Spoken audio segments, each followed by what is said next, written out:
Students कैसे हैं आप सब। तो फिजिक्स वाला बाई शिखर, मैं आपको आज यहाँ पे फिजिक्स के न्यूमेरिकल सॉल्व करने के लिए एक ट्रिक बताऊंगा जिससे आप फिजिक्स के हर एक न्यूमेरिकल्स को सॉल्व कर सकते हैं। तो चलिए जानते हैं न्यूमेरिकल्स को कैसे सॉल्व करते हैं। तो न्यूमेरिकल्स को जब भी आप सॉल्व करें उसके लिए आपको बेसिकली ये 4 बातें आपके माइंड में होनी चाहिए। वो कौन सी बातें हैं, चलिए जानते हैं। How to solve numericals of physics.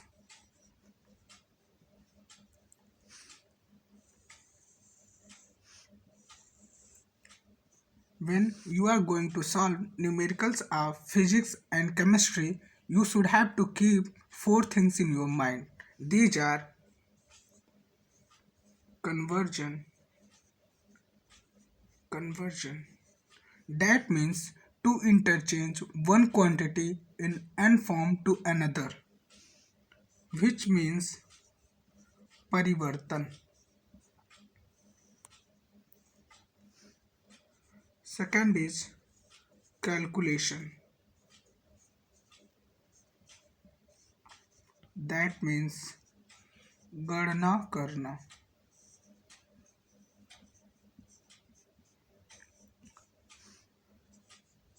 Third is formula. That means सूत्र.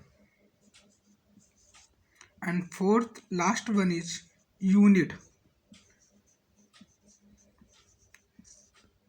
So students, these are the 4 things that you have to use while you are going to solve numericals.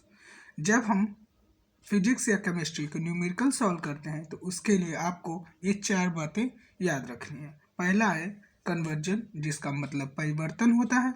दूसरा है कैलकुलेशन, गणना करना। तीसरा है फार्मूला, जिसका मतलब सूत्र है। यूनिट, मात्रक। जैसे हम न्यूमेरिकल को सॉल्व करते हैं तो हमें एक राशि को दूसरी राशि में बदलना होता है। जैसे दूरी के लिए, डिस्टेंस के लिए हम मीटर का प्रयोग करते हैं। किसका मीटर का प्रयोग करते हैं, जो कि एसआई यूनिट है। किसकी? डिस्टेंस की। अगर किलोमीटर में है तो हम उसको मीटर में चेंज कर देते हैं। ये हो गया आपका कन्वर्जन करना, इसी को हम बोलते हैं कन्वर्जन करना। दूसरा, जब आपको न्यूमेरिकल्स सॉल्व करने लगे तो आपको वहाँ पे कैलकुलेशन को इजीएस्ट बनाना है, ना कि उसे कॉम्प्लेक्स बनाना है। तीसरा, आपको वहाँ पे फार्मूले का प्रयोग करना है। हर एक चीज़ आपको याद रखना होगा फार्मूला, जिससे वो रिलेटेड क्वेश्चन होगा। थर्ड और लास्ट में जब हम न्यूमेरिकल सॉल्व कर लेते हैं तो उसके बाद हम यूनिट का प्रयोग करते हैं। तो आपके दिमाग में याद रहे कि यूनिट लगाना बहुत ज़रूरी है। विदाउट यूनिट आपके मार्क्स कट जाएंगे और बच्चे अक्सर यही गलतियां करते हैं। धन्यवाद। जैसे 72 किलोमीटर पर आवर से एक ट्रेन चल रही है, हमें उसकी इस स्पीड को मीटर पर सेकंड में निकालना है।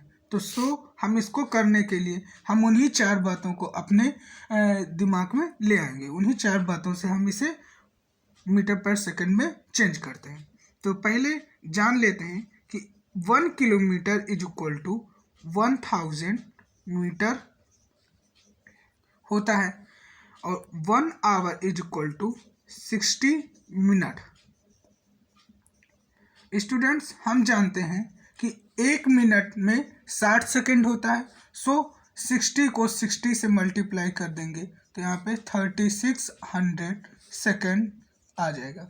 सेकंड जो होता है टाइम का एसआई यूनिट होता है, हम इसे सेकंड में कन्वर्ट कर लेंगे। तो चलिए इसको करते हैं। 72 इंटू 1000, किलोमीटर को हमने मीटर में चेंज कर दिया। आवर को हम सेकंड में चेंज करते हैं तो यहाँ पे 60 इंटू 60 कर सकते हैं।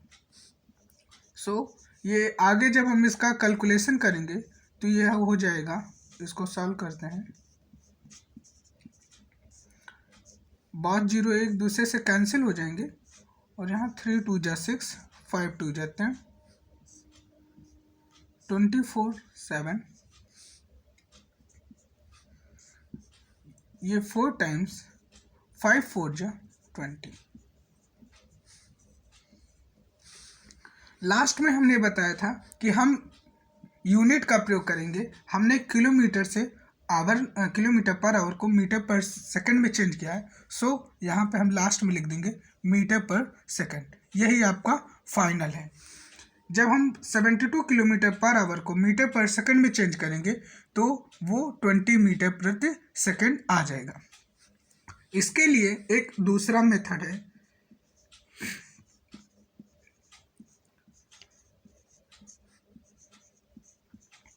जब आपको किलोमीटर पर आवर में दिया हो और मीटर पर सेकंड में चाहिए तो आप उसको 5/18 से मल्टीप्लाई कर दीजिए।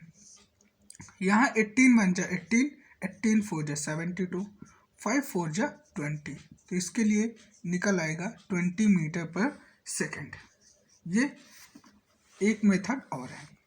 सेकंड मेथड है, जब आपको मीटर पर सेकंड में गिवन हो और आपको किलोमीटर पर आवर में चाहिए। फॉर एग्जांपल इसी को लेते हैं, 20 मीटर पर सेकंड से हम वापस किलोमीटर पर आवर में जाते हैं तो हम उसे 18/5 से मल्टीप्लाई कर देंगे। यहाँ 5 5 जा 5, 5 4 जा 20, 18 4 जा 72 और हमें फाइनल चाहिए किलोमीटर पर आवर में, सो हमने यहाँ पे इस्तेमाल कर दिया 72 किलोमीटर पर आवर। तो इस तरह हम किलोमीटर पर आवर से मीटर पर सेकंड में चेंज कर सकते हैं, मीटर पर सेकंड को पुनः किलोमीटर पर आवर में चेंज कर देते हैं। न्यूमेरिकल्स को सॉल्व किया जाता है। बातें आप याद करिए जब आप कभी न्यूमेरिकल सॉल्व करने बैठें।